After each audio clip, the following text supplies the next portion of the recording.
네, 그러면 시작을 하도록 하겠습니다. 반갑습니다. 맑은 7일 4월 달 시작을 하면서 이번 달 주제는 당뇨로 잡아봤고요. 제가 뭐 굉장히 당뇨를 오래 연구한 전문가는 절대 아니고 당뇨에 대한 책을 몇 권 봤고 당뇨의 정말 권위자라고 제가 생각하는 그리고 존경하는 그런 분의 책을 요약해서 좀 설명을 해드리려고 자리를 마련했고 자료를 공유하면서 이제 말씀을 드릴게요.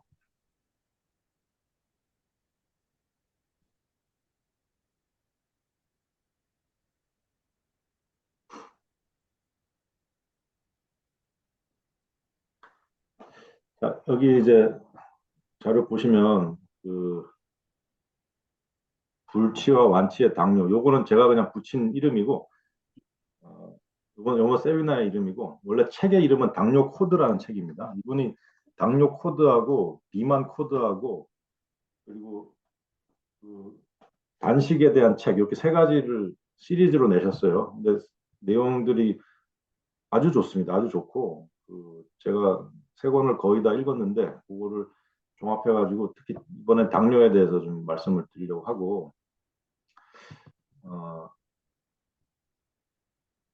네, 지금 보시면 이제 들어가기 전에 자유로운 배포를 허용합니다. 이렇게 있고 잠깐만 이거 옛날 자료 같은데 잠깐만요. 그 제가 이렇게 그 이번 세미나의 의미가 첫 번째는 이제 이 펑 박사님의 그 내용을 소개해 드리는 게 하나 의미가 있죠. 제가 무슨 당뇨의 새로운 이론을 제 이론이 아니고 이분의 그 내용을 요약해서 소개해 드린다는 의미가 있고 그 다음 의미는 뭐냐면 저는 제 나름대로 이제 수련을 해왔기 때문에 에, 그런 것과 결합시켜 가지고 여러분들한테 이 내용을 접목시켜 가지고 어떻게 도움이 될 수 있을까 요거를 설명드리는 그런 의미가 있습니다. 저는 이제 태우권이나 그런 일일식은 제가 지금 한 5년 넘게 한 것 같은데 그런 거에 수련 경험과 접목시켜 가지고 어, 말씀을 드리겠습니다. 그리고 잠깐만요, 좀 열게요. 잠깐만.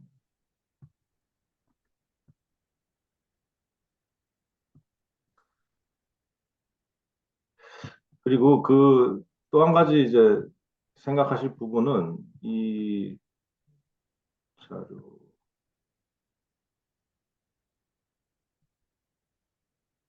이 자료 공유가 됐죠. 자, 이제 의학 패러다임에 대한 비판적 검토 이렇게 되어 있는데 제가 제목을 불치와 완치의 당뇨라고 한 이유가 저도 사실 당뇨에 관심이 없었거든요. 저는 뭐 당뇨나 이런 건강상의 큰 문제는 없기 때문에 굳이 들여다보지 않았는데 다른 사람들 운동 지도하고 하다 보니까 이 건강과 의학에 대한 관심이 많이 생겨가지고 이런 걸 보기 시작했고 그러면서 느끼게 되는 게 의학이라는 게 그냥 의학 기술만의 문제가 아니고 의학은 패러다임이 있다는 거죠. 그래서 현재 주류 의학에서 갖추고 있는 패러다임이 있고 그다음에 전통의학이나 자연의학이나 한의학이나 이런 쪽에서 가지고 있는 패러다임이 또 있죠. 각자 패러다임들이 굉장히 다르다는 생각이 많이 들고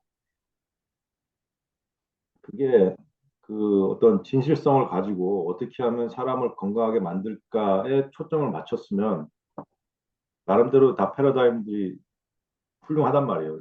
다른 인체를 바라보는 관점은 다르다 하더라도 인체를 사랑하는 거죠. 예, 환자를 낫게 해주고 싶고 그런 관점으로 만들어낸 의학 패러다임들은 한계는 모든 패러다임 한계는 있다 하더라도 굉장히 그 유용하고 훌륭한 그런 거라 볼 수 있는데 근데 그런 의학적 체계 속에 진실성이 아니라 상업성이 들어가거나 아니면 어떤 좀 사악한 의도들이 개입되는 부분들에 대한 경계 이런 얘기는 좀 하고 싶더라고요. 그런 부분들이 있지 않나 강력한 의구심이 좀 들어가지고 왜냐하면 저도 항상 듣기를 당뇨는 불치병이다라고 들었어요. 제가 뭐 특별히 연구하고 하기 전에. 근데 불치병이다, 치료할 수 없는 병이다라는 말도 좀 굉장히 무서운데 불치병이고 평생 약을 먹어야 된다 이렇게 단정을 하더라고요. 평생 약을 먹어야 되고 불치병 이렇게 말했는데 워낙 그 권위자들 전문가들 막 대단한 사람들이 그렇게 말을 하니까 저는 뭐 연구도 해보지 않은 입장에서 그걸 반박할 이유나 근거나 지식이 없잖아요. 그냥 그런가? 라고 생각하고 근데 한편으로는 제 경험이라고 말씀드렸지만 수행도 하고 그 대우권도 하고 일일식도 스스로 해보고 단식도 해보고 한 입장에서 그리고 자연의학이나 이쪽을 더 선호하는 입장에서는 불치라는 말을 이렇게 함부로 쓸 수 있을까? 좀 의구심은 있었어요. 의구심은 있었는데 그러다가 이제 펑 박사의 책을 보고 사실 이분은 제가 유튜브 강의를 먼저 봤어요. 강의를 봤는데 아주 제가 감명 깊더라고요. 당뇨를 막 마구 완치한 사례들을 보여주는데 당뇨 완치 사례가 나왔다는 것은 불치란 말은 틀렸다는 말 아니에요. 완치가 됐으면 불치는 틀렸다는 거 아니에요. 근데 그럼에도 불구하고 주류의학에서는 계속 불치병이고 평생 약을 먹어라 라는 얘기만 하는 거에 대해서 아주 좀 신랄하게 뭐랄까 깨어있는 눈으로 그런 비판하지 않으면 비판적 시각으로 바라볼 수 있지 않으면 나와 내 가족이 희생을 당할 수 있다라는 사실 좀 어이가 없으면서도 슬픈 그런 현실에 와 있죠. 그 다음은 나에게 맞는 것은 무엇인가 써놨는데 이거는 이제 그 모든 사람에게 보편적으로 적용되는 똑같이 효과 좋은 건강법은 굉장히 있기는 힘들어요. 뭐 맑은 공기를 마신다 이런 건 가능한 얘기겠지만 좀 더 구체적으로 들어가면은 그 요법들이라는 게 대부분 맞기도 하다가 어떤 사람은 안 맞기도 하니까 이런 건강에 대한 강의를 듣던 뭘 하던 간에 나한테 맞는 게 뭐지가 제일 중요해요, 사실. 그거 다른 사람들한테 99.9%다 맞다가 나한테는 부작용이 나거나 효과가 없다 이러면 의미가 없잖아요. 그러니까 그거를 위주로 생각해 보시라는 의미에서 넣었고 그다음에 2번은 이거는 제가 항상 모든 과학이든 의학이든 모든 걸 바라볼 때 항상 생각하는 건데 원초적 진실의 관점 원래 자연에선 어떻지? 이걸 생각합니다. 원래 자연은 어떻지? 이렇게 생각을 하거든요. 하루에 밥을 세 끼 먹는 게 좋다. 이렇게 말을 하면은 원초적 진실의 관점, 자연 상태를 생각해 보면 자연 상태 인간이 식량이 부족할 때는 막 며칠씩 굶다가 뭐 하루에 한 끼 먹을 때도 있고 하루에 폭식할 때도 있고 막 그랬을 것 같은데 자연 상태는 그렇단 말이에요. 근데 왜 문명적 조건에서 가능한 하루 세 끼라는 것이 반드시 그렇게 해야만 건강에 좋다고 생각하지라고 하면 그 관점에서 저는 그거는 좀 신뢰성이 떨어진다 이렇게 판단을 해요. 그러니까 판단할 때 나한테 맞는 게 뭐지 이거랑 보편적 관점에서 자연 상태에서 어떠했지 이걸 생각한다는 거죠. 자 이제 그건 이제 제 사설이고 책 내용을 들어가겠습니다. 내용이 굉장히 전문적이면서도 많아가지고 사실 한 시간에 요약한다는 게 불가능한데 핵심만 최대한 내가 추려봤고 자 1980년 이후 30년 만에 세계 당뇨 환자는 4배가 증가했습니다. 중국의 경우 전체 인구의 1%였던 당뇨 환자가 30년 만에 11.6%로 늘었죠. 10배가 넘게 늘고 인구의 10% 이상이 지금 당뇨병 환자죠. 성인들. 엄청나게 심각한 얘기고 미국의 경우 성인의 14.3%가 당뇨병이 있고 38%는 당뇨에 들어가기 전 단계. 그래서 합치면 사실 절반 이상이 당뇨적인 문제가 있다. 어마어마한 문제죠. 당뇨의 원인이 만약에 유전이라고 하면 30년 만에 유전자가 변할 수는 없잖아요. 이 정도로. 유전은 아니야. 당뇨의 원인이 운동 부족일까 하면 30년 만에 사람들이 운동이 이 정도로 안 하게 변하지 않아요. 불가능하죠. 스트레스일까? 스트레스도 30년 만에 이렇게 늘 수는 없단 말이에요. 이걸로 다 설명이 안 된다. 설명이 안 되면 도대체 30년 동안 무슨 변화가 있었을까? 그 원인을 찾아 들어가는 거죠. 당뇨에 대한 설명입니다. 몸속의 포도당 과다 상태가 10년 이상 지속되면 세포들이 썩기 시작하는데 눈에서 실핏줄들이 썩으면 이제 실명, 눈이 이제 안 보이죠. 신장 쪽으로 이게 작동하면 신장이 망가지면서 신장 투석을 해야 되고 혈관 쪽으로 가면 이제 동맥경화 발생을 하고 심장으로 가면 심장마비, 심부전, 뇌로 가면 뇌졸중이나 치매, 알츠하이머로 연결됩니다. 그리고 간, 지방간, 뭐 간경변증, 발궤양 이런 거 무섭죠. 당뇨 걸리면 이제 그 잘 상처가 아물지 않잖아요. 그러면 상처가 났다 감염이 계속 시작되다가 나중에 썩어가지고 절단을 해야 되는 상황이 생깁니다. 발 자르고 팔 자르고 하면 점점 몸통만 남게 되는 굉장히 좀 끔찍하죠. 무서운 병이죠. 신경으로 가면 신경 쪽에 병이 생기고 감염이 낫지가 않고 암도 악화가 되죠. 인슐린은 성장 인자이기 때문에 암세포를 성장을 촉진시킨다. 그 발기부전도 저자가 언급을 하고 있습니다. 근데 이게 그 몸속에 포도당이 과다해서 문제가 생기느냐 이렇게 이 관점이 또 하나 중요하거든요. 만약에 몸속에 포도당이 많아서 문제가 생긴 거면 포도당을 낮춰야 된다라는 결론이 되고 낮추기 위해서 그러면 인슐린 계열의 약을 쓴다 이렇게 되거든요. 근데 지금 그게 사실 주류적인 치료 요법이죠. 인슐린 계열로 혈당을 잡는다. 자꾸 혈당을 낮추잖아요. 근데 뒤에 나오는 얘기이지만 이 당이 피 속에 당이 많아서 문제가 생기는 게 아니라 피 속에 인슐린이 많아서 문제가 생기는 게 아닐까 그런 관점이 있습니다. 다시 뒤에 얘기할게요. 자, 당뇨에 대한 설명입니다. 당뇨는 1형과 2형으로 구분을 하는데 1형은 인슐린이 부족해서 생기죠. 선천적으로 내지는 후천적으로 그, 그 췌장에서 인슐린을 분비를 해야 되는데 분비 세포들이 파괴가 돼가지고 분비를 잘 못합니다. 그러면 인슐린이라는 건 우리가 막 뭘 먹어요. 뭘 먹으면 영양분이 몸에 들어오잖아요. 그리고 그게 당의 형태로 피 속에 흘러다닐 때 그거를 인슐린이라는 호르몬이 나오면 그 당을 우리 피 속에서 몸 속으로 집어넣어요. 그래서 피 속에 있던 당이 몸에 있는 세포 속으로 다 들어가게 됩니다. 그러면 피 속에 있는 당은 떨어지고 세포 속에 있는 당은 올라가고 그럼 몸에 에너지가 생기는 거죠. 피 속에 있는 당은 우리 에너지랑 관계가 없잖아요. 근육으로 들어가야 에너지가 우리 동작으로 나타나잖아요. 근데 선천적 내지 후천적으로 이제 그 인슐린이 부족해 버리면은 당을 세포 속으로 밀어 넣을 수가 없어. 인슐린이 부족하니까. 그러면 심각한 저체중으로 나타나죠.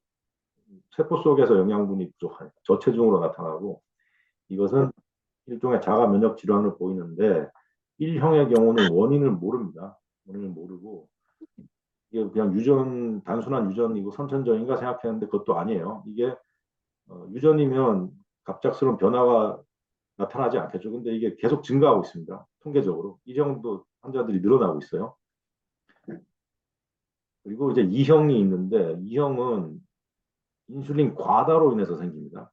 인슐린이 너무 많이 분비되는데 너무 많이 분비되니까 그 피 속에 있는 당을 세포로 엄청나게 밀어넣을 거 아니에요. 그러니까 비만으로 연결이 되죠. 근데 이건 그냥 생기는 게 아니고 피 속에 당이 넘쳐 흘러야만 생기겠죠. 피 속에 당이 너무 많아. 그러니까 인슐린이 엄청나게 나와가지고 이걸 막 밀어넣기 시작해. 여기서부터가 이제 중요한 개념인데 송 박사도 이 점을 강조하죠. 어, 우리가 음식을 먹었어. 근데 특히 탄수화물을 먹으면 혈당이 많이 올라간단 말이에요. 피 속에 당이 많아.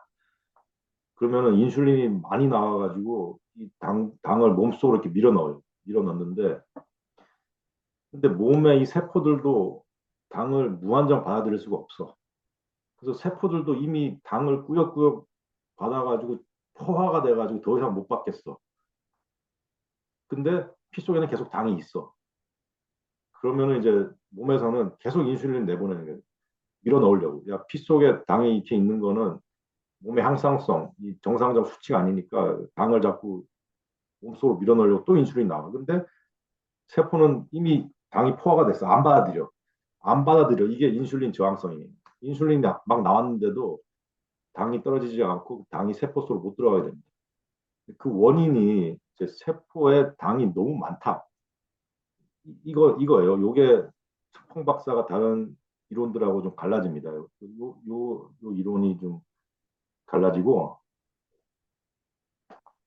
근데 인슐린 저항성 이렇게 말하면 굉장히 나쁘다고 생각하기 쉬운데 인슐린 저항성이 없으면 세포가 파괴가 되죠. 자기가 수용할 수 있는 범위인데 벗어나는 당을 안 받아들이는 게 저항성이란 말이에요. 근데 그 받아들였다간 세포가 파괴될 수 있으니까 간에서도 당을 나 더 이상 못 받겠어 거부해버려 거부해야지 간이 살아남지 안 그러면 간이 파괴될 수 있단 말이에요. 그러니까 저항성이라는 것은 나쁜 게 아니라 신체의 생존 메커니즘입니다.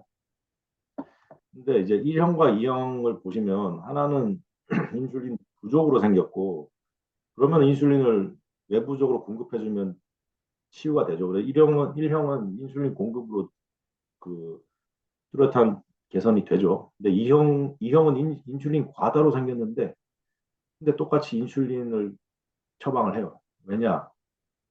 피 속의 혈당이 높으니까 그걸 낮춰야겠다라고 생각해서 인슐린을 주는 겁니다.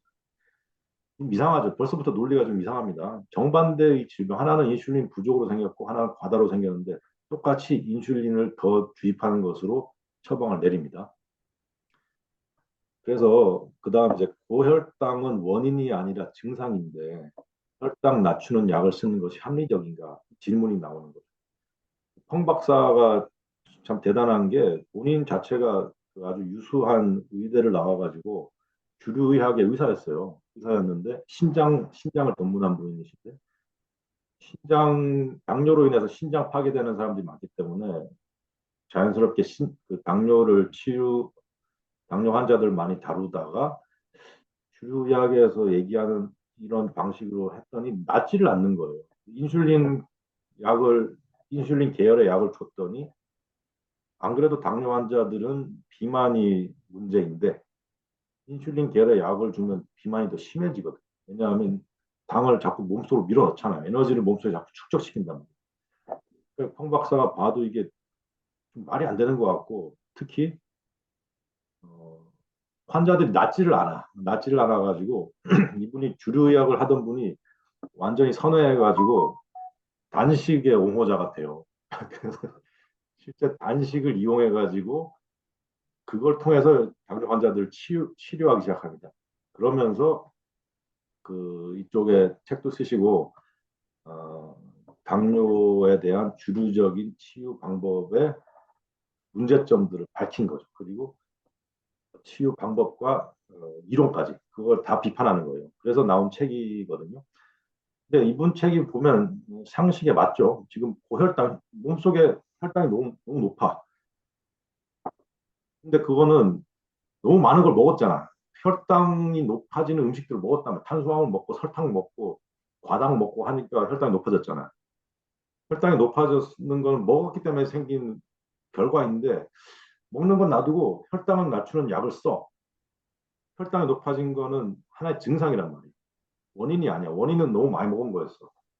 근데 혈당을 낮추겠다고 인슐린 약을 써. 인슐린 약을 썼더니 몸속에 있는 에너지 그 당분은 세포 속으로 더 밀고 들어가 가지고 몸은 더 비만해져. 이상하잖아요. 그래서 이분이 문제 제기를 하는 겁니다. 그러면서 주류의학은 대증요법, 증상을 다루지 원인을 치유하지 않는다라는 비판을 합니다. 그리고 두 번째 동그라미 보시면 당뇨 환자 대부분 심혈관 질환으로 사망을 합니다. 요거는 통계적으로. 그래서 이거의 원인이 고혈당인 줄 알고 여러 가지 실험을 하고 조사를 해봤더니 혈당이 아니라 오히려 고인슐린이 몸의 독성을 나타내더라라는 결론을 내립니다. 그러면 이제 인슐린의 독성 문제가 당 독성보다 더 심하다 이렇게 되죠. 근데 몸속에 자꾸 인슐린 계열의 약을 쓰면 되겠느냐 이어지죠 이게. 자 그럼 원인은 뭐냐? 너무 많은 고탄수화물을 먹었어. 설탕과 그 녹말과 자당과 과당을 먹었어. 그랬더니 몸속에 혈당이 높아졌어. 그래서 몸에서 인슐린을 많이 분비를 해가지고 인슐린이 너무 많이 분비되다 보니까 내장 비만이 오고 그 다음에 당뇨로 가는 겁니다. 이게 당뇨의 발생 수순이라고 보고 그러면 원인이 되는 거는 먹는 거잖아요. 먹는 걸 고쳐야 되지 않을까 바라보는 거. 그럼 먹는 걸 조심하고 먹는 거가 관계되는 게 단식이잖아요. 단식, 간헐적 단식 이런 걸 통해서 치유할 수 있지 않을까 했는데 콩 박사 경우 해봤더니 마구마구 완치가 되더라. 그리고 한 가지는 이제 췌장 소진은 원인이 아니다 했는데 저도 공부하기 전에는 췌장 소진이라는 개념을 생각했었어요. 몸에서 너무 당이 많으니까 인슐린을 너무 많이 분비하느라 췌장이 혹사당해가지고 췌장이 망가지는 게 아닐까라는 생각을 했는데 펑 박사에 의하면 그건 아니다라고 해요. 펑 박사에 의하면입니다. 저는 약간 이것도 가능성이 있지 않을까 생각은 들지만 펑 박사에 의하면은 췌장이 피곤해서 파괴되고 이런 게 아니고 췌장에 지방이 껴서 간도 지방간이 생기잖아요. 췌장도 지방 췌장이 생기면서 기능이 저하돼서 생기는 병으로 이렇게 알아봅니다. 자, 그 다음은 요거는 그 책에서 직접 가져온 인용인데 당뇨는 인슐린과 인슐린 유사 약물 판매업자에게 평생의 돈벌이 수단이다. 2010년에는 이형 당뇨병의 정의가 확대, 이 권고안을 작성한 외부 전문가 14명 중 9명이 나오죠. 당뇨병의 정의가 확대, 이거는 당뇨 이러이러한 증상을 가지면 당뇨병이다라고 규정을 해야 되는데 이러이러한 정의를 확대시키는 거예요. 그러면 환자라고 규정되는 사람이 늘어나잖아요. 그러면은 어, 치료 대상이 늘어나면 팔 수 있는 약이 늘어나죠. 더 많은 약을 팔 수가 있죠. 근데 이게 의학적이고 객관적이고 과학적인 근거에 따라서 당뇨병의 정의를 확대했다면 문제가 되지 않지만 알고 보니까 이렇게 당뇨병의 정의를 확대한 전문가들을 보니까 14명 중 9명이 거대 제약 회사들과 협력 어쩌고 저쩌고 전문가 한 명당 수백만 달러를 받았고 이렇게 나오죠. 미국 당뇨병 협회는 2004년에만 제약 회사들로부터 700만 달러 이상을 받았다 이렇게 나와 있죠. 그러면 이게 환자들의 몸을 건강하게 만드는데 최우선 목적을 둔 의료 패러다임이냐라는 질문을 아주 합리적인 비판을 던질 수 있죠. 이게 팩트라면. 그리고 2000년에 미국 당뇨병 협회는 고탄수화물 저지방 식단을 조언을 합니다. 당뇨병 환자들, 당뇨병 협회니까 이러이러한 식단이 좋아라고 조언한 게 탄수화물 많이 먹어라. 탄수화물이 뭐 쌀, 밀, 감자, 빵, 면 이런 거잖아요. 그거 많이 먹고 지방은 조금 먹어라 조언을 합니다. 근데 2016년에 조용히 그거를 철회를 해요. 그리고 그 주류의학은 이형 당뇨병을 만성 진행성 질병으로 간주해서 이거는 치유되지 않는다. 불치병이다. 평생 약을 먹어라라고 간주합니다. 1950년대 미국인들의 심장마비 발병률이 증가하기 시작했어요. 이게 지금 무슨 얘기냐면 이게 나중에 비만에 대한 이론하고도 연결이 되는데 미국인들이 심장마비가 늘어났어. 그랬더니 야, 이 원인이 뭐지? 원인이 뭐지? 했더니 여기서부터 이제 야, 지방이 문제였어. 이게 나타나는 겁니다. 지방. 지방을 많이 먹으면 혈중 콜레스테롤 수치가 높아져서 그게 심장병을 일으킨다라고 하는 등식이 이때 만들어지는데 이게 엄청 강력하죠. 우리도 이거 지배당하고 있어요. 이런 생각 속에 살아왔고 뭐 고기 먹을 때도 지방 조심하고 뭐 하면 그 지방 먹으면 내 몸에 지방이 생긴. 근데 지방은 탄수화물 먹어도 몸에 지방이 생겨요. 근데 꼭 지방을 먹는 거에 대한 공포가 존재하는 거죠. 이게 여기서 시작이 됐는데 1980년에는 농무부에서 미국 식단 지침 가이드라인을 만들어 가지고 똑같이 이제 고탄수화물 저지방을 권장을 합니다. 그러니까 예전에는 이 가족의 영역, 가족들이 엄마가 알아서 밥을 해주거나 먹여서 건강하게 애들을 키우는 거 내지는 뭐 아빠가 해줄 수도 있죠. 근데 이거를 정부가 나와가지고 이제 이렇게 먹는 게 건강한 거야라고 말하기 시작했는데 알고 봤더니 고탄수화물 저지방은 건강에 별로 좋지 않았어. 그죠? 나오죠. 실험, 그 뒤로 이거에 대해서 무수한 실험들이 진행이 됐는데 실험하고 연구하고 조사해 봤더니 지방을 많이 먹었다고 해서 심혈관이 높아진다는 근거를 찾을 수 없더라요. 이거는 사람들이 당연하다고 생각했는데 알고 조사해 보니까 실제 지방 많이 먹었다고 지방 많이 먹으니까 콜레스테롤 올라가서 심장병이 높아졌다라고 하는 이론이 맞다고 찾아내기 근거를 찾아내기 힘들더라라는 결론이 나옵니다. 그래가지고 지금 미국 당뇨병협회도 고탄 저지를 조언했다가 2016년 조용히 철회하죠. 근거가 뒷받침이 안 되니까. 근데 오히려 이 고탄수화물 저지방, 고탄수화물 식단이야말로 당뇨와 비만을 일으키는 주범이었다라는 거죠. 그 다음, 비만과 당뇨는 같은 질병이다 이렇게 되어 있는데 이게 그냥 막 몸이 막 비만하다 이렇게 생각하지 마시고 그 실제 피하 지방 있잖아요. 피부 밑에 있는 지방은 사실 건강과 큰 관련은 없어요. 예전에 제가 다큐를 봤는데 그 수모 선수들 있잖아요. 일본의 수모 선수들이 엄청나게 비만한데 운동을 엄청나게 하고 그 건강이 제법 괜찮단 말이에요. 뭐 아주 좋지는 않겠죠 그 정도는. 근데 그 사람들을 조사해 봤더니 내장 지방이 아니라 피하 지방이 많다는 거예요. 내장 지방은 그렇게 생각보다 많지가 않더라. 이런 조사를 본 적이 있는데 진짜 문제가 되는 건 내장 지방입니다. 내장 지방. 피하 지방보다 내장에 지방이 끼는 이 비만이 당뇨와 같은 질병이다. 이렇게 당뇨와 같은 질병이다. 이건 펑 박사의 말이에요. 근데 왜 이렇게 표현했을까? 왜냐하면 몸속에 여기 나오죠. 두 번째 나오죠. 이소성 지방.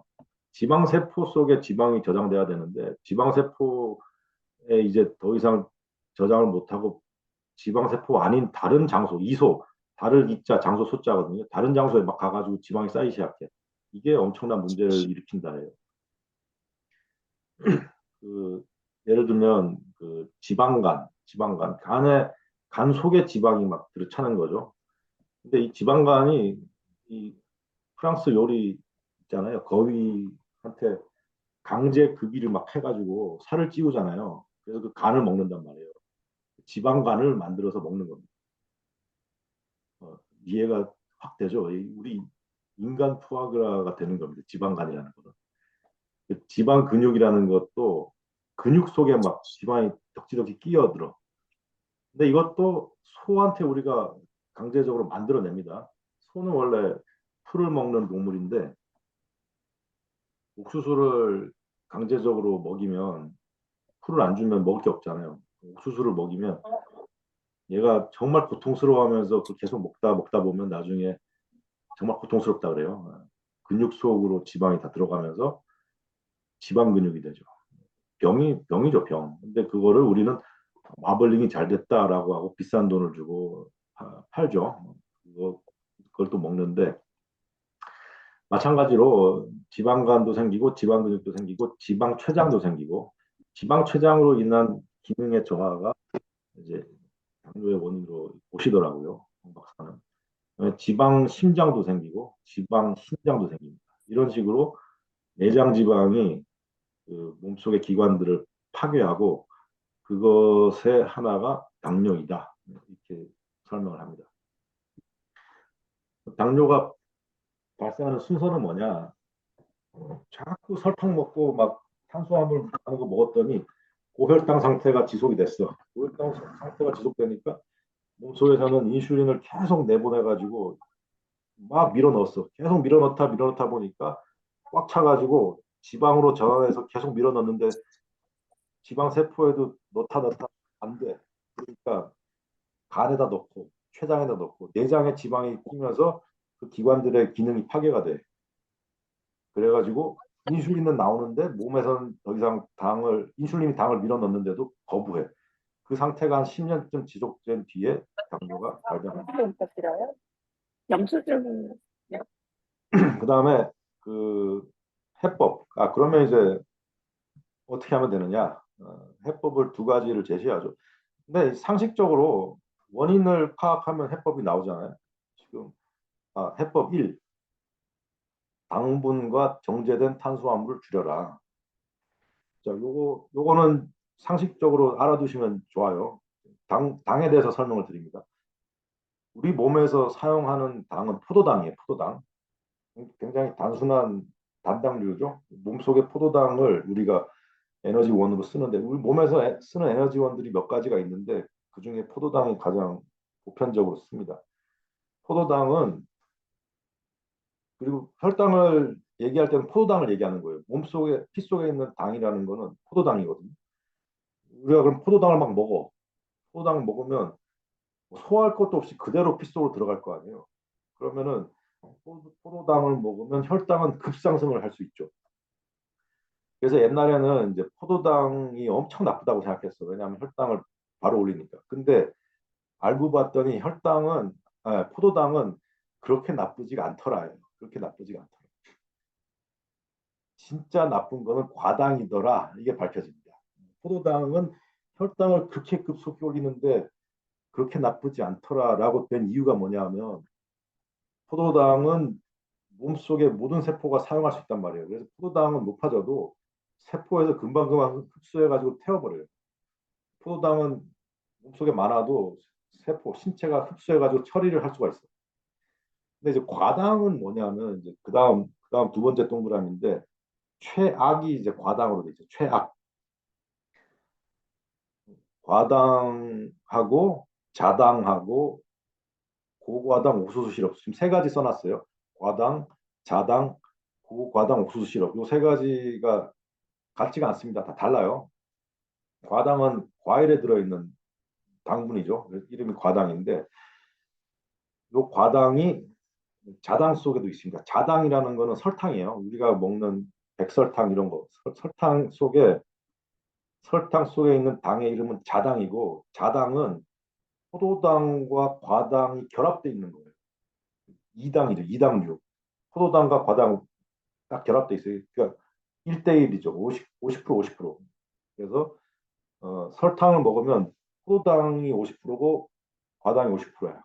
그러면은 포도당은 아까 말씀드렸지만 혈당을 급속히 올리지만 그렇게 나쁘진 않아. 근데 과당은 아주 나빠요. 근데 과당이 50% 들어있어. 요게 더 큰 문제를 일으키는 겁니다. 자, 그 다음에 설탕보다 더 나쁜 거는 고과당 옥수수 시럽이에요. 그 일본이 이제 원자 폭탄을 맞고 미국에 항복을 했잖아요. 근데 과학자 중에 이런 말을 하더라고. 일본이 미국에 대한 복수를 성공했다. 고과당 옥수수 시럽을 발명함으로써 이렇게 말을 합니다.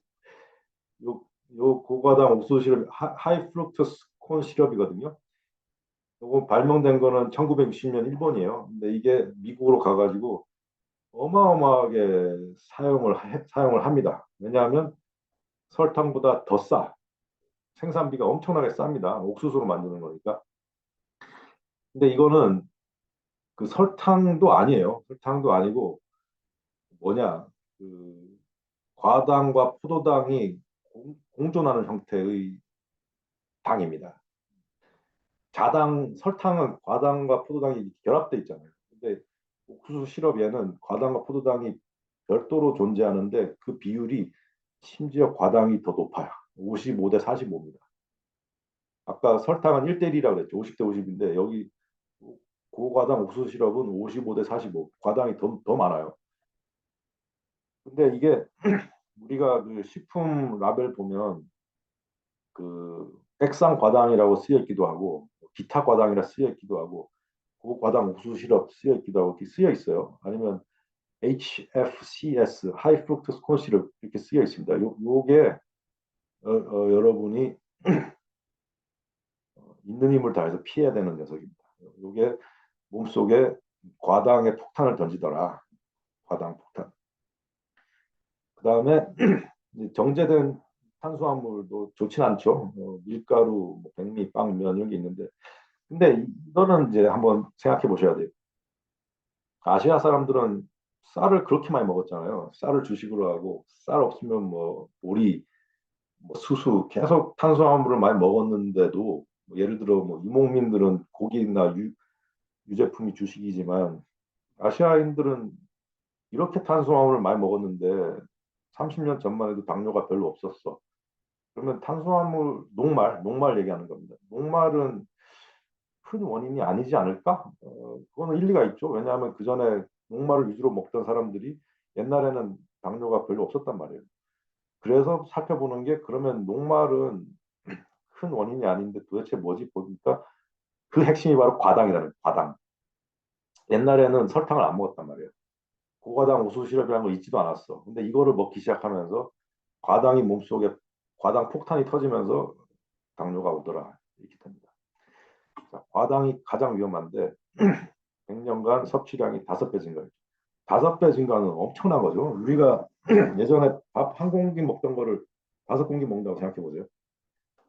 포도당은 전신의 세포가 다 사용할 수 있는데 과당은 그 어느 세포도 사용할 수가 없다. 바로 이겁니다. 과당은 그 어느 세포도 사용할 수가 없고 모든 과당은 전부 간으로 향합니다. 그래서 간이 과당을 전부 대사해가지고 포도당이나 다른 성분을 만들어내야 돼.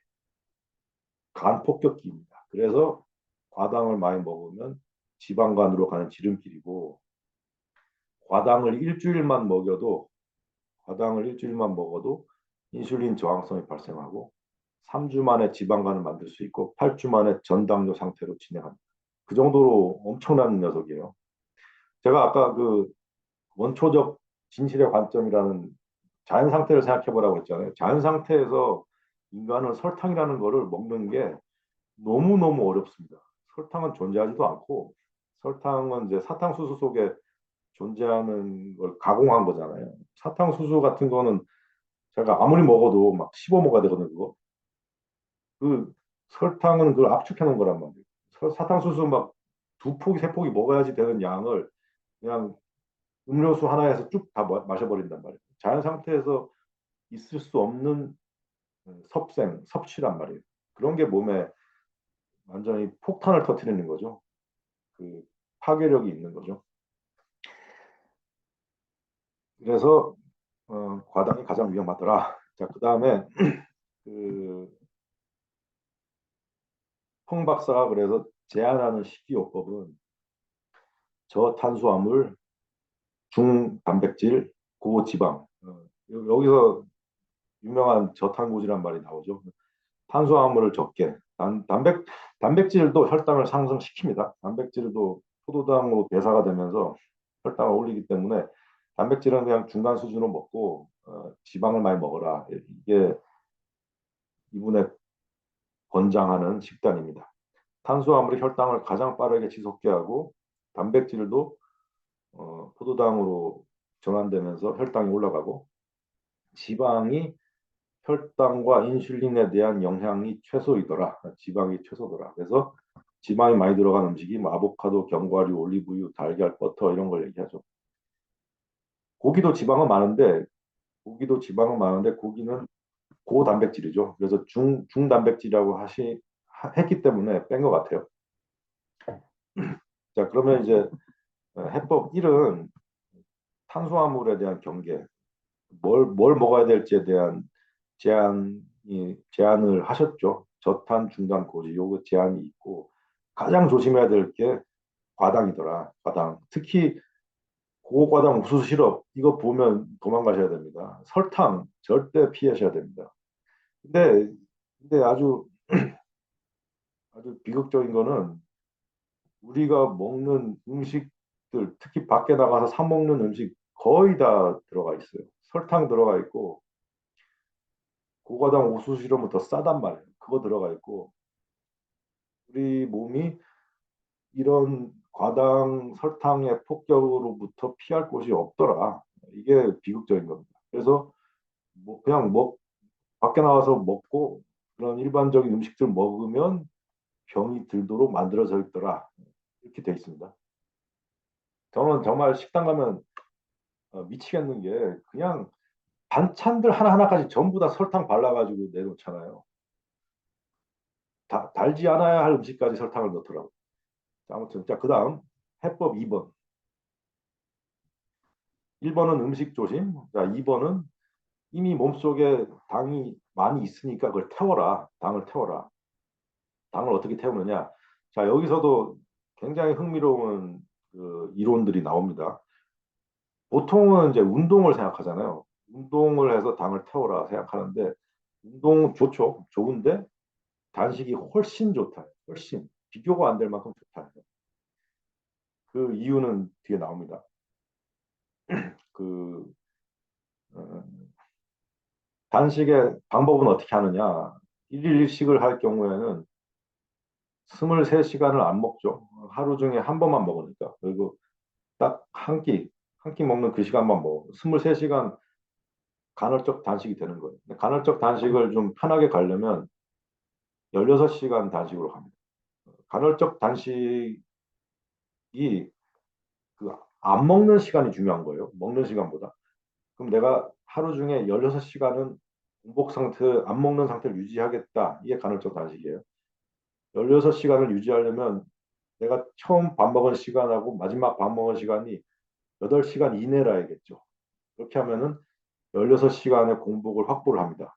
그 공복 시간을 확보하고 그 공복 시간을 늘릴수록 간헐적 단식이 강도가 강해지는 거예요. 그러면 일일 일식을 하면 간헐적 단식을 굉장히 강하게 하는 거죠. 공복 시간이 16시간이 아니라 23시간으로 늘린 거죠. 저는 일일 일식을 하면서 굉장한 그 도움을 많이 받았어요. 제 개인적으로. 그래서 그 신봉자가 됐고 사람들에게도 많이 권합니다. 근데 물론 이제 본인 체질이나 이런 여건이 아까 말씀드렸죠. 나에게 무엇이 맞는가 이걸 생각해가지고 안 맞는 분도 있을 수 있기 때문에 제가 권할 때는 항상 조심을 하지만 저 개인적으로는 너무 큰 도움을 받았어요. 그게 간헐적 단식이고 그 1977년 정도 오면은 미국의 경우인데 먹을 거가 부족한 사람들은 별로 없단 말이에요. 그러면 하루 세 끼 먹는다라는 패턴이 정착을 해요. 하루 세 끼, 아침, 점심, 저녁. 근데 인류가 이렇게 하루 세 끼 먹는 적이 별로 없었어요. 그거는 정말 부자들, 지주들 이런 사람들은 세 끼 먹었겠지만 일반 사람들은 세 끼 먹는 건 쉽지 않았죠. 근데 77년대 와 보니까 세 끼라는 게 보편적으로 확립이 되었는데 이때 보니까 당뇨가 별로 없었어. 새끼라는 것도 사실은 간헐적 단식 입장에서는 제법 많이 먹는 거란 말이에요. 근데 새끼 끼니만 정확하게 새끼만 먹어도 그래도 당뇨가 들진 않더라. 근데 2003년대 와 보니까 2003년에 와 보니까 사람들이 다섯 끼에서 여섯 끼를 먹더라. 보니까 끼니라는 이름은 아침, 점심, 저녁 뭐 브렉퍼스트, 런치, 디너 하는데 실제로 보니까 스낵을 엄청나게 먹고 야식을 먹고 해가지고 실질적으로는 대여섯 끼를 먹고 있더라라는 게 돼요. 그러면 공복의 시간이 확보가 안 된다는 거잖아요. 그러면서 혈당이 올라가고 비만과 당뇨로 증가가 이어지더라. 이게 뭔 얘기냐면 먹었는데 먹은 거를 몸에서 혈당을 완전히 내려가지고 처리하고 그 다음에 먹어야 되는데 그 시간을 안 준다는 거죠. 여섯 끼씩 먹으면. 저도 예전에 저희 학교 다닐 때는 그 점심 때 도시락을 먹었는데 제가 호주에 근무한 적이 있거든요. 그때 학교 보니까 스몰 런치, 빅 런치 두 개를 점심시간에 두 번이 스몰 런치, 빅 런치. 이름도 스몰 런치, 빅 런치. 그래서 오전에 한번 먹습니다. 그리고 점심 또 먹어요. 애들 그렇게 먹여요. 바뀐 거죠. 지금 새끼라는 건 우리 관념 속에 존재하고 실질적으로 인류의 선진국이죠. 인류의 상당수는 다섯 끼, 여섯 끼 엄청나게 먹더라. 계속 먹더라. 이겁니다. 자, 그 다음에 식사량을 줄이면 지방과 근육이 같이 줄고 단식을 하면 지방만 준다. 이것도 굉장히 흥미롭죠. 식사량을 줄이면 보통 우리가 소식을 하면 몸에 좋다 이렇게 하는데 소식이 몸에 좋지 않다예요. 송 박사의 말은. 소식이라는 거는 생각하면 소식은 생리학적으로 생물학적으로 거의 불가능합니다. 소식이라는 건 조금 먹는 건데 조금 먹으면 배고파서 견딜 수가 없어요. 근데 조금 먹어서 저칼로리 소식 조금 먹어서 너무 배고파. 근데 그걸 버텨. 라고 하는 건 몸에 안 좋더라. 지방도 줄지만 근육이 같이 줄더라. 이렇게 됩니다. 근데 조금 먹고 버티고가 아니고 아예 안 먹어버려. 끊어버리면 단식을 했더니 근육은 소실되지 않고 지방만 줄더라. 이렇게 됩니다. 이건 이제 책에 나오는 인용문입니다. 단식하면 근육이 연소한다는 오래된 미신 이야기는 그만하자. 단식을 하면 근육이 줄어든다가 아니에요. 근데 처음에 근육이 줄어든 것처럼 보일 수가 있어요. 왜냐하면 근육 속에 있는 근육이 아니라 근육 속에 있는 글리코겐하고 수분이 연소가 되면서 사라지거든요. 그러면 작아질 거 아니에요. 그건 근육 속에 저장돼 있던 에너지가 연소된 거지 근육이 줄어든 건 아니다. 아니다고.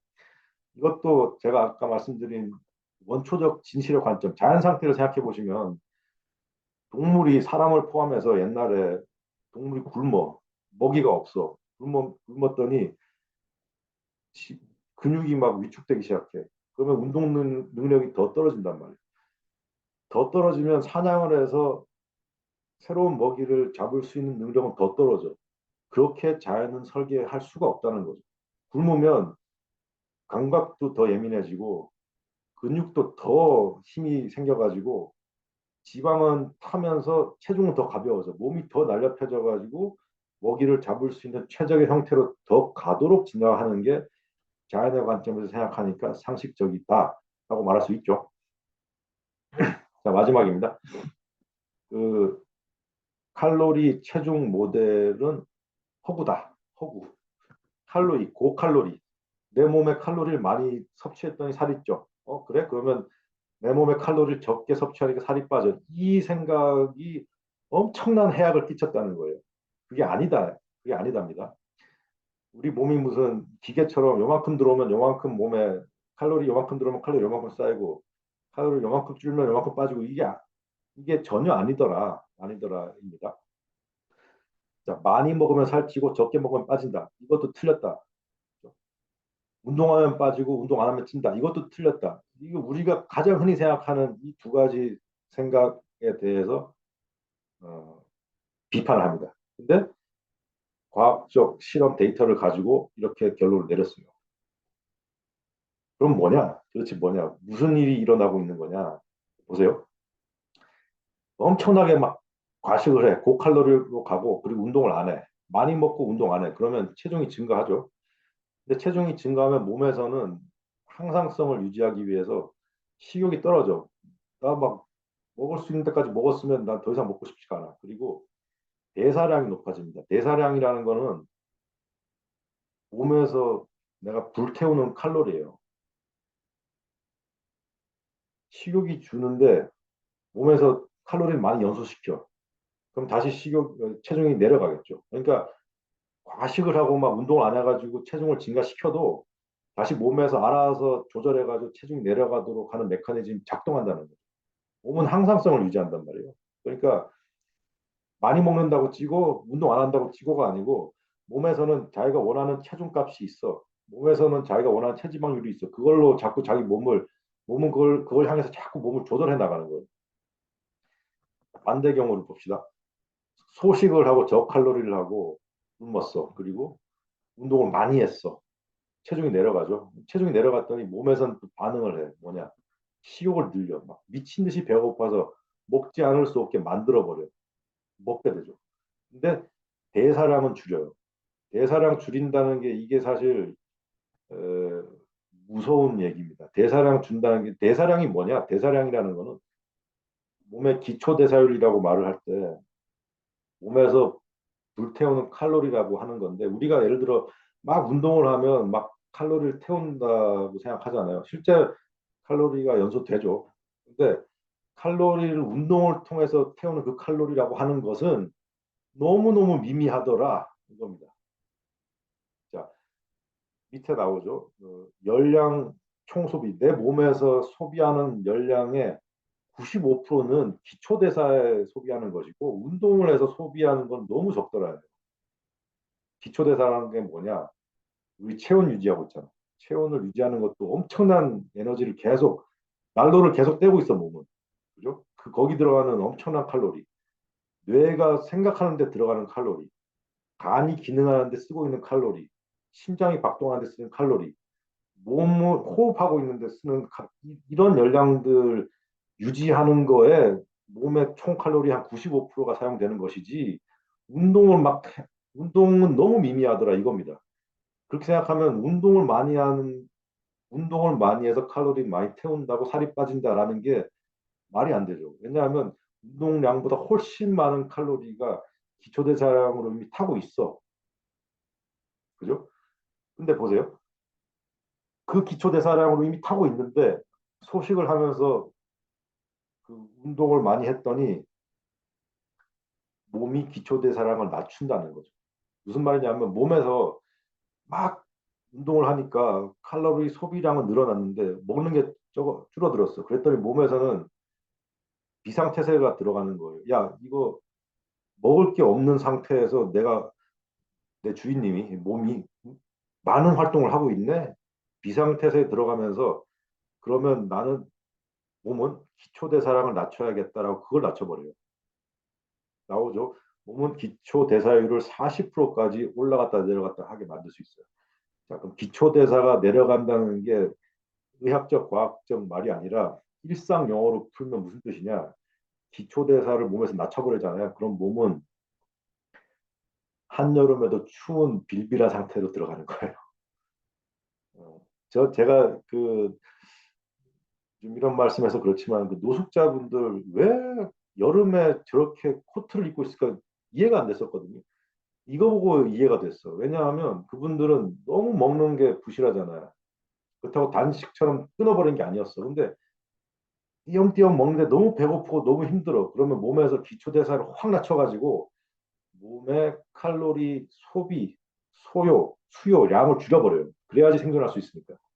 그러니까 여름에도 너무 추운 거야. 몸에서 난로 떼던 걸 불을 확 낮춰버리니까 너무 춥죠.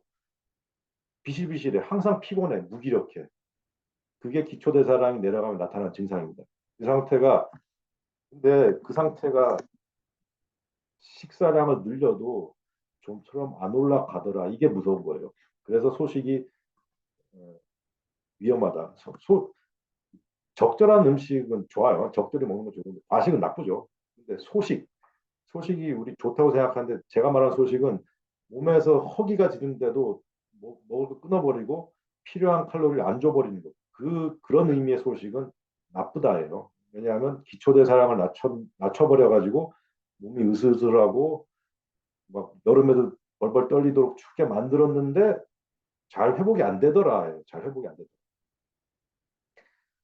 자, 그럼 이렇게 설명을 하면 이제 요요 현상이라는 걸 이해할 수가 있죠.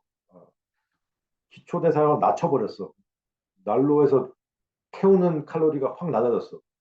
근데 식욕은 폭발적으로 증가했어. 먹었어. 그랬더니 대사량은 낮으니까 운동보다 훨씬 큰 칼로리 소비하는 곳이 대사라 그랬죠. 대사량은 낮은데 많이 먹었어. 그러면 쫙 체중이 다시 올라간다. 이게 요요 현상이에요. 그러니까 자꾸 이런 거를 내 먹는 거하고 운동만 가지고 파악하지 말고 훨씬 중요한 게 몸속에는 기초 대사량이라는 게 있더라. 그것이 오르고 내리는 것을 바라보는 것이 훨씬 중요하더라. 그 관점입니다. 그리고 단식을 하면 기초 대사율은 오히려 증가하고 지방은 따라서 연소가 된다. 난로가 더 불을 더 세게 떼니까 거기 지방 연소시키겠죠. 지방을 연소시키면 비만이 해결이 되고 특히 중요한 게 내장 지방, 간하고 췌장하고 그런데 끼어 있는 지방들 연소시켜 가지고 내장의 기능을 정상적으로 회복시킨다. 이렇게 되죠. 시간이 5분이 초과됐는데 내용이 많기도 많은데 굉장히 내용이 유익하다고 생각이 많이 들었고 최대한 제가 유익하다고 생각한 부분들을 전달해 드리기 위해서 애를 썼는데 어떠신지 모르겠습니다. 그러면 녹화를 끌 테니까